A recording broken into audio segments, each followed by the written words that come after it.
transition. Well, hey everybody, welcome to Inside Tabletop. I'm back with Chris. Stop looking at the live stream. You can't help yourself. You can see yourself now, can't you, on the camera? It's freaking you out. It's so different filming here than my store, because we just like look forward basically. You're not even looking at the other person. Side, look forward, look to the side. Yeah. I've only got two moves there. Here I'm like, there's stuff all over the place. There's different monitors. Yeah, it's freaking you out.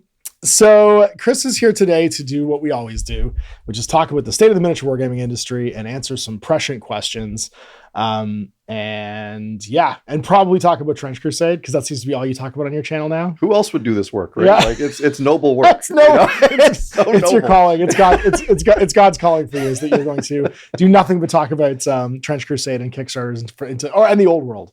Is it like, when do we do the Lords of War bingo card, where it's just, did you talk about Trench Crusade, the old world, or I don't know? I can't win, because in the comments section, it's always like, this isn't about old world, this isn't about Trench Crusade. I'm not watching it. This is a clickbait title. You didn't actually talk about it, did man. you? But today we're going to talk about Kickstarters. This was something you brought up earlier, and whether or not they are basically solidifying Games Workshop's monopoly on the tabletop industry. And 3D printing too. And 3D printing. Kickstarters, I guess the marriage between crowdfunding and 3D printing, like the indie design sphere, and how that is having an effect on the tabletop space. So we're going to go for 30 minutes. I'm going to start our timer right now. So that we know. We hear a timer. This is it. The big breath. And we're gonna have 30 minutes basically to solve the world's problems about that thesis, basically. So, and I want to hear this from you. What is your thesis in this regard? Sure. What do you think is the thing that crowdfunding and 3D printing are doing to create a more monopolistic market? So remember, a monopoly is something that truly holds something, but a monopolistic market is an effective monopoly. It's why like Google and Apple basically are effectively monopolistic companies, right? So it's a messy theory. I'm not going to lie to you. It's not completely worked out, but the central idea is that, and really what we're talking about with Kickstarter and 3D printing, we can almost like group them together here, is what we're discussing is more of a direct sales model that goes right to consumer. Yeah. Versus the traditional business to business kind of sales that's kind of driven.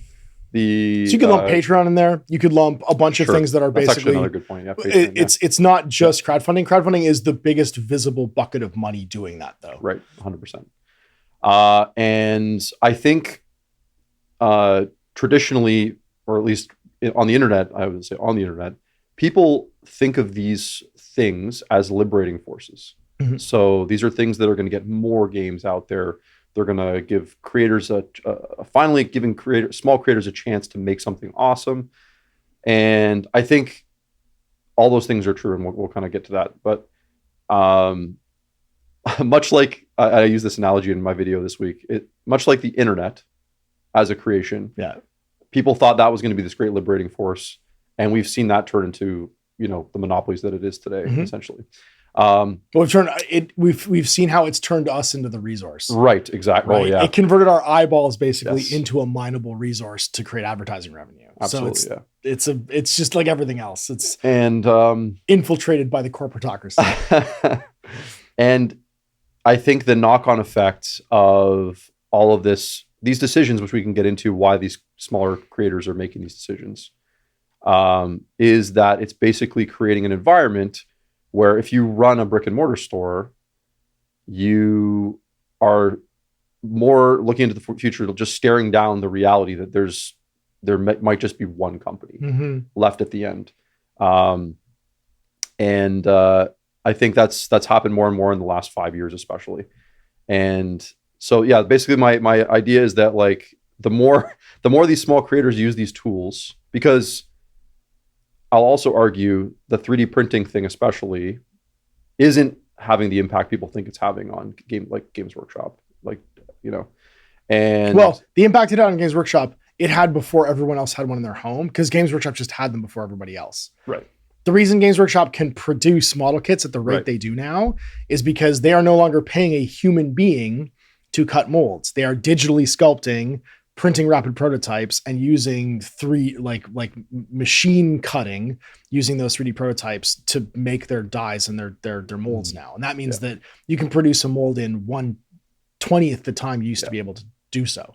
So I guess to sum it up, the idea would be that the tools, these very tools that are liberating tools that are giving these small companies, these creators, these individuals, the agency finally to make something cool, a game, is the very chain that's kind of like going to always hold them back from becoming the next war machine, essentially, where they could ever explode onto the scene where, that's pretty much, I think, the best example in the last 20 years of a company that went from nothing to almost everything. Sure. And when I mean everything, rapid growth. Yeah, rapid growth was on the shelf of like almost every local gaming store.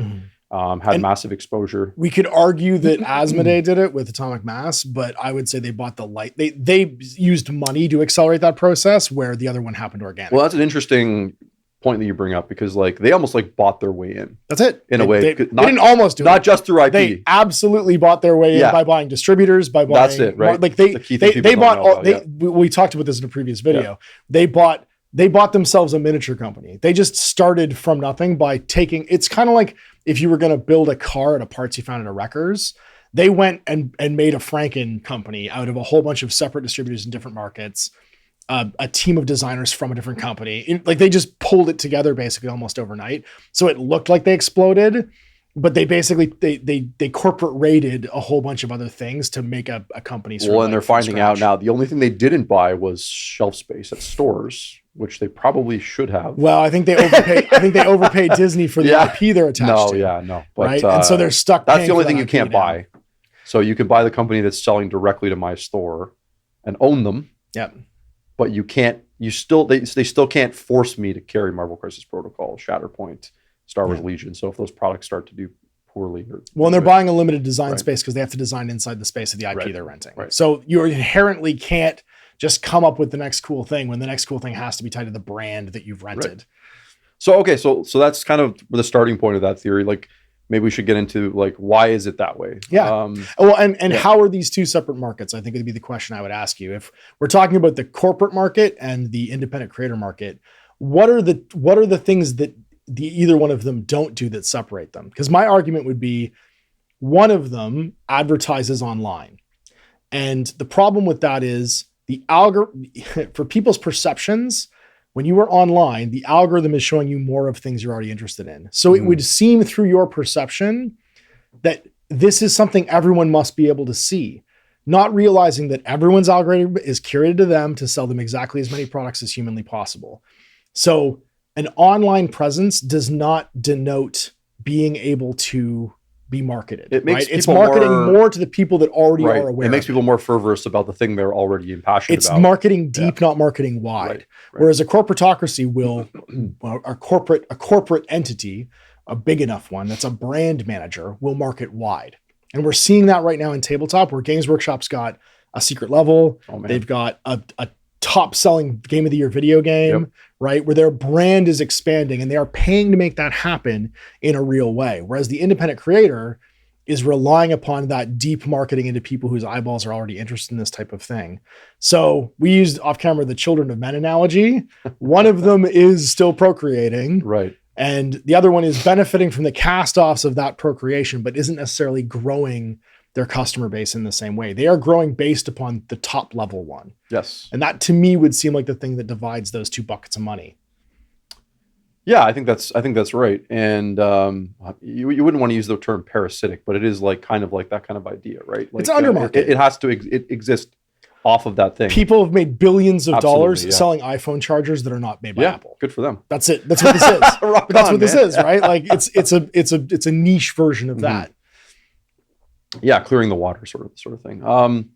So I think what came first? How did this like start? Might be a good place to go. I think Kickstarter, really was the beginning of this. Yep. And I think what Kickstarter did, and it probably was one of the first like really big ones, like maybe if I had to pick one, maybe Game of Thrones or Zombicide. It was probably even a better one, is when I think people like smaller creators started to wake up to this idea, which seemed very attractive, which is the promise that, look, like you've been like you have to do all this work. Think about what it takes to get something to a finished state, yeah. And to the retailer, like to even get there. Mm-hmm. It's almost like an impossible thing, like even 10 years ago, right? Yeah. And this thing comes along where you can kind of like flip capitalism around to you can degree, get angel right? investors in pieces as opposed to all at once. It used to be you're looking for one big investor to fund your project. You can get, again, you're crowdsourcing investments. You're crowdsourcing, 1,000 people to give you $1 as opposed to one person to give you $1,000. Absolutely. You're getting paid for something that's not, it's like the ultimate like promise of capitalism where you're like, you're getting paid for something that you haven't even made yet, essentially, based on a promise, right? And that idea for that consumer is that there's going to be so much value tied to that when they get it, that it's going to be worth that investment. Mm-hmm. And that's the interesting thing about Kickstarter. It almost always has to work that way, where it feels like an investment that like gives you a return. Yeah. That's the interesting thing about that model I always found, which makes it definitely feel like almost like this old sort of like conquistador thing where like the state gives money to a, Well, let's remember the original premise of that though, because the idea was, so think of it as your investor. You're looking for an ROI. In this case, the ROI is the product that you are being delivered at the end of a crowdfunded Kickstarter, right? But the goal of the business is to make additional product that they sell at a greater markup so they can be financially successful long term. And that was supposed to be the idea. Is Kickstarter, the word Kickstarter means it kickstarts a business venture, right? But that it doesn't stay there. It's not supposed to stay there where your angel investors are the ones paying for everything, because all you're doing at that point is robbing yourself of what you could make. And you're also cutting out the potential of, and I think this is the point you're leading to, it breaking into the real market. Right. So we've got a thing now where the independent creators are basically sitting on the money themselves, and it doesn't kickstart something. It just is their funding platform for their business. And this includes Patreon, which I use. Absolutely. It's basically a removed from standard financial practices market that sits by itself on an island. Right. We don't have to go seek our own capital investment out. We've got people that are excited to back us, essentially. Yeah. So following this phenomenon through, I've been involved in, the 10 years we've been open in a number of these, especially in the early years when we were dabbling a lot more into them. Wrath of Kings brings to mind one of the early ones. Right? Sure. Yeah. Oh yeah. Notorious Wrath of Kings. The notorious WOK. And I think in the early years, because we're in this like middle territory where like companies were using the Kickstarter engine, but the goal was still to be a retail product. Yep. Because that's how you always did things. Yep. The goal was to get on a shelf. And these were companies that had always had stuff on shelves, like mostly using this in the beginning. And so like Wrath of Kings is a good example. Like they did this big Kickstarter. Of course, the promise has to be more than an investment. So this weird thing happens a little bit where you have this ton of people that have kickstarted this thing, backed it, they get their stuff, they've paid a lot less for it than what you would actually pay for it at the retail store. Yep. So there's this like disconnect between price and value and that sort of thing to start with your most impassioned people. And their future customers are going to feel like they got robbed because they didn't get as much for as little. Right. So and two classes of customer potentially all of a sudden. Yeah, I think the disconnect there is like your most excited people, especially. We're not selling sweaters here. No. We're selling something that's alive almost and has to keep like being alive if they want to keep making money off this thing, right? So your most impassioned people have to kind of like be willing to keep buying into it to a degree, right? Well, because it seems like through the crowdfund, you're also buying your crypto bros. You're buying your evangelists. 100%. Your flag bearers. And you need that. That's part of what a Kickstarter is. It creates hype to go forward to get that through. And so I think you've got this like weird situation where when it hits the shelves where like all the most excited people about it have already made those purchases. And you're relying on this like second wave of people that, you have to generate this excitement for. Like, who are these people going to be? Okay, well, they're going to be, I don't know, just other customers. Okay, cool. How is that going to generate naturally on its own? Are you going to have events for the people that already have it? And who's organizing? Show them? Are they organizing it? Right? Like, Yeah. There's all these questions. And then the other problem you have, especially with the Wrath of Kings one, not to pick on them or anything, but oftentimes there's so much effort and time and money spent delivering this Kickstarter that by the time it hits retail, there's nothing in the pipeline for like 8 to 10 months after. It comes out in one huge glut, and you haven't held anything back. Yeah. And that happened with the later one they did with Song of Ice and Fire, where people could buy Flayed Men a year after people who did the crowdfund already had Flayed Men. Yeah. Right. So like this heavy knight unit basically that's available in A Song of Ice and Fire came out like a year after the crowdfund delivered. And so you have to ask yourself in the crowdfund, would we have made maybe a little bit less money in the crowdfund, but then sold more Flayed Men if we just had this developed product that we would then release to maintain that excitement about the product line that we'd already had? And it feels like the art of doing a good crowdfund is figuring out how that works and what it is. Because we have seen some that have gone really well, like the BattleTech one, where they seem to have gotten into a sweet spot. And obviously some of them have gone, everyone's had bad experiences with a crowdfund at some point. Sure. And I'm sure there's people who have had bad BattleTech crowd, they'll sound off in the comments. But from a retailer point of view, I see more BattleTech on the shelves of retail stores than almost any other thing that I know has been done through Kickstarter. You know what I mean? And a crowdfund. And all of those. I mean, the simple answer is they had stuff people wanted to buy on day one in shops, right?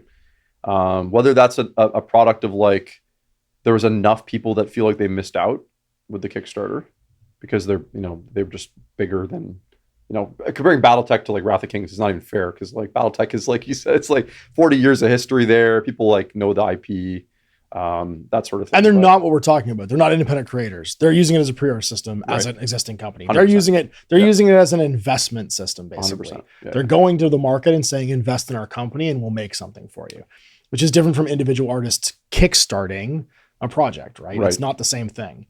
So early on, you have this tenuous relationship where I know personally, like a lot of retailers are kind of like trying this. They're kind of like using this hybrid model almost, right? Sure. Because the Kickstarters were mostly also kind of like trying to get some sort of pledge system going where the retailers could buy in as well. The problem there was there's always like, anytime you're competing with the company that's making it, it always felt like I had to hassle customers, be like, oh, no, don't back the Kickstarter. You can wait and buy it through us. But then there'd be weird stuff like, those people, like retailers get their stuff delivered last. And it always felt like very like extra sweeties you get if you're a Kickstarter guy, like you get buttons or pins or tokens. Right. And generally the retailer stuff was a little bit more like, I would say practical, but like, more of like what was going to end up on the shelf, less of the like little character thing, add-ons, and it's fun. The bips and bobs that you get excited about. But that's exactly. Like, it's not the exciting thing. Right. It's the retail thing. Exactly. That they're going to make more of because it's going to sit on a shelf forever. So this is how it kind of is for a few years. Trying different things out. The Cool Mini or Not sort of like Zombicide model, or they still pretty much do the same thing. Yeah, being kind of just rote. And I do know there are still some retailers that kind of still do it. I generally talk to them and they are generally like, yeah, I do it. It goes okay. It's not a great exciting thing, right? And so that's kind of the Kickstarter thing. I would say though, for the most part, it's largely sort of severed from retail. Mm-hmm. Like Kickstarter almost has moved away from like even trying to pretend like it's, you know what I mean? Like it's either a company doing it internally for themselves to make sales directly to the customer, or it's independent creators. So now how do you think this is solidifying a big company in the market, like for instance, a Games Workshop, into having a more monopolistic market available to them? What is the gulf in between these two things, and why is it getting wider? Yeah. And like, just to touch briefly too, like, moving into like the last 5 years or so, you see the growth of like the Kickstarters and the Patreons, where you have like STL files and creators just going, we're not even going to pretend this is a pre-order system anymore, or not a pre-order system anymore. It's a pre-order system. We just sell this to you to use and print yourself. Mm-hmm. Like it's instant gratification, very open and honest, and just like, this is what it is. There's no retail packaging. There's no it's not even trying to be something that could go to retail. It's just get these STLs, get this digital files. You have it tomorrow. Yes. Crowdfund ends, you have it in a week. Everybody's got their stuff delivered. Right. So I think to answer your question, where it becomes like, how is this like, What's this got to do with Games Workshop at all, right? Ultimately, as a store that sells tabletop games, there's granted, like, at least half of us are just like always just going to be like Magic the Gathering, Pokemon, Games Workshop, D&D. Like half of the shops out there are never even looking, probably more outside than half, of that, are never even looking outside of that. So they might have a wall. They might have a wall of revolving board games. The distributor sells them. It's like, this board game's hot this week. Yeah, They get buy 10 this, of them. buy Wingspan. It's really good, and you're going to sell them. Yeah. I'm talking about the rest of us who are, for our own wacky, weird reasons, probably because we're stupid and hobbyists as well. Like we love this stuff too much. Yeah, we're susceptible to knowledge. We're always looking for things to make our store interesting, right? We're looking for smaller games that are on the up and come. We just want to have a diverse product pool for people. It's just part of running a business, right? That's become more challenging because of that. So when you have some of these like Kickstarter things flop, and you're stuck holding the bag, and the products aren't moving because like whatever, they failed. They came to market. They kind of sold it to everyone who wanted one, and then they're done. They're not really marketing it anymore. They're moving on to the next project. Cool Minis is a great example of this, right? It sort of leaves a little bit bad taste in your mouth. Okay, do that. So you stop working with them maybe, and you start trying some other things. And I think the more these companies are just like openly using this as like a pre-order. Yeah, they're invading the system basically because it's money that they have access to that they want. Which I completely understand why, because they're like they've gotten like, oh, this is kind of nice. We get to make a much bigger margin off of our product, selling directly to customer. Directly to the customer, right? This is great.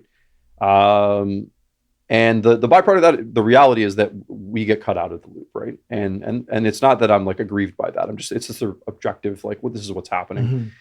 And so you kind of like shut yourself off that. You're like, hey, I have to find things to put here. Games Workshop comes along, and this is not a coincidence, I don't think, that they have spent a ton of money and time and resources fully developing all of their specialist games again. Yep. They're like, hey guys, we have products people like and love and have loved for 30 years and remember them really well. What if you put those on those shelf spots So there's a reason that's happening. If you're ever wondering, like, why does Games Workshop spend all this money to make Legions Imperialis? Like, it can't be about making a lot of money. It's just about presence. It's presence. It's a presence choice. Blood Bowl is a presence choice. Yeah. It pushes another small game off a shelf. Mm-hmm. And the retailers, like I talked about, who are looking for these extra things to create diversity in their store, you end up like wanting that because there's this void that needs to be filled there. Yeah. That the small companies, for I think really good, like trying to stay alive reasons, are being selfish and trying to sell direct to customer, which is, I think, like a really easy model now. That's where the 3D printing comes in. It's also a survival. It's a survival thing, absolutely. Right? Yeah, like they have to. I said they have to be like that. You see it more and more with companies, and that's just where we're at. Yeah. Well, this is Games Workshop's version of, you have what is it, like Frito-Lay buy every other chip over time, and so when you start looking at the bag of chips and you're like, oh wait, this is all the same company all of a sudden. Yeah. They're not competing with each other. Or soda, everything's Coke. Coke makes every other soda. It's like, oh, I'm a Mountain Dew guy, and it's like, no, they are also Coke. And you want to be like, really cynical and be like, man, there's a couple of companies that are still like, God bless them, trying to do stuff the old way. The Arizona Iced Teas of the world. They are, the Mantic Games, the Warlord Games, Parabellum guys. Sure, Parabellum. Yep. Good old Corvus Belli in Spain. Yeah. And they're like, we make this type of game, and like, oh yeah, there's a few people collecting a game that looks like Warhammer Fantasy Battles a game, and Games Workshop's like, we should just crush them. Yeah, let's just bring back some stuff that we haven't dusted off. There's like maybe 500 stores in the world that have Kings of War on the shelf. What if they didn't have any on the shelf? Like that. And that's honestly, I think there's something to that. Yeah. Right? Well, I hear what you're saying. So my trying to understand this and sum it up is that the direct-to-market crowdfunding stuff, there's two things that does. And this is where it gets like into a sticky kind of description, which might be hard for people to understand. Right.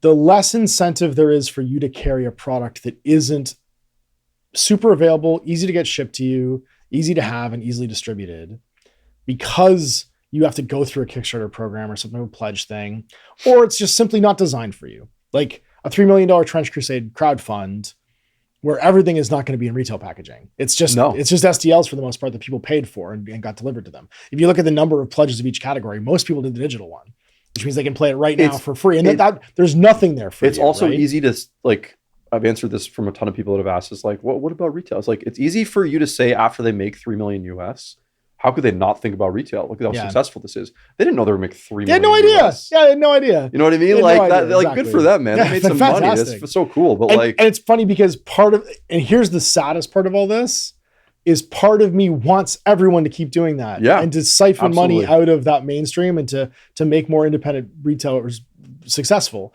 My concern and the divide that I hear you describing here is that reduces its presence in the visible mainstream places like a game store and like the high street stores and like in marketing that Games Workshop is expanding into. It's having the opposite effect, right? Like, right. So the more Space Marine 2s we get, the more they become a brand company, the more that the tabletop game that they make becomes just one of the pieces of merchandising that go with that brand. Yep. Because that's what we're really talking about here is as they grow and the IP becomes better and better known, the tabletop game that it started as just becomes the historical merchandise, right? And it shrinks in the crowd, the sort of the share or market share of it becomes smaller and smaller, and there's more video games and there's more like Games Workshop has more. There are more Games Workshop video games now when you count all the mobile games and video games than there are ever tabletop games. Period. You can add up every edition of 40K, every edition of Warhammer Fantasy Battle, every edition of every other game they've ever made. And that's less than probably the number of mobile games in the market that are 40K branded. Right? There's a gajillion mobile games. Yep. It's stupid. Nuts. Yeah. It's nuts. Yeah. I play Tacticus. It's really fun, actually. I stand for combat cards. I stand for combat cards. Yeah, I've been talking to guys at combat cards. And that, to me, that divide is one side is going to be creating customers to the point where they stop creating customers in tabletop at some point. And these smaller games are still reliant on the mainstream games to create their customers, because it's not that there's a zero number of hobbyists being created by Trench Crusade. No, yeah. There's some Mike Francino art fans that will absolutely go and be like, I'm going to try this out. This looks really neat. Yeah. But more people came to it from a previous tabletop experience in a mainstream game than any other direction. And so what happens is you have probably a stabilization between the two, where that indie sphere contracts to a point and then stays the same size for a long time. And the brand that is this corporate thing becomes more and more diversified, and your wall becomes more and more covered with mainstream things because it's what's being advertised to new customers, and new customers. Growth in your customer base is what a game store has to have. And the more that you get cut out as the middleman from these independent games, the less space there is for you financially to survive, to carry other things, right? Exactly. And I hate it. I don't like it. I don't want to be part of a corporate culture. Yeah, exactly. I don't want to change the name of my store to Warhammer. Thank God I'm not doing that. Yeah. That's what no one knows, is that you're secretly a Warhammer store. You're a front. You're a false flag. Well, we are called Shills regularly. Yeah. Whatever the Canadian Warhammer version is. But they try. I mean, like Ash, like you know this, but like, they try to do that to people like you too. Sure, right? Of course they do. We're going to drown you in stuff. Yeah, and it's going to make a lot of financial sense to chase that stuff. To chase it, right? And you're probably one of the only channels that like actively tries not to do that or whatever. Right? Like, I'd be so bored. I couldn't do it. I couldn't. Yeah. I don't know how people spend 10 years making just Warhammer 40,000 battle reports. I'd rather die. I've been playing Warhammer 40,000 since the 80s, and I would rather die than spend every day thinking about it. And maybe that's just my neurological wiring, where I chase novelty and excitement and interest in new things, and I can't not be looking at new things all the time. My autistic friend says that's autism powers. That lets you do that, but I was like, I don't know. Like, it definitely is. Something to do with that. But the fact that it would definitely be more financially successful for me to chase that corporate thing. Yeah. Some of these channels have, I think, 300,000 views on a guy reading about. And what's funny is they also sell their STLs through a Patreon for their alternative Warhammer 40,000 miniatures. The closest YouTubers to 1 million subscribers, all of them make knockoff STLs of 40K figures. That's what's really funny is their version of punk rock is just IP theft. Obviously. it's scripted staring into a camera while looking like you'd be slipping date rape drugs into someone's drink and then talking about fucking the newest Patreon STLs. They're the guys that got the closest to the stadium spot selling t-shirts or whatever. They're like, ours are the most authentic. That's right. Yeah. Even though they're not authentic. You know what I mean? Like, that's right. I didn't think Beyonce had a U in it. Is there a U in that? yeah. That's a whole other thing. Mutt-Alika? I didn't know that. Oh, it's a dog-themed rock band. That whole like idea of I think chasing that interest is where that divide's going to get wider and wider. And I do think that it burns itself out eventually. But I mean, if you want to talk about what's funny in that widening gulf, just look at how many in tabletop YouTubers have been making secret level videos, not what the next Warhammer data slate update video is. Right. Like if you just want to see that in real time, the algorithm picking that up and making it more financially successful, that's it. And then us talking about Trench Crusade so here's the thing is Trench Crusade is only interesting for having made $3 million because Games Workshop exists.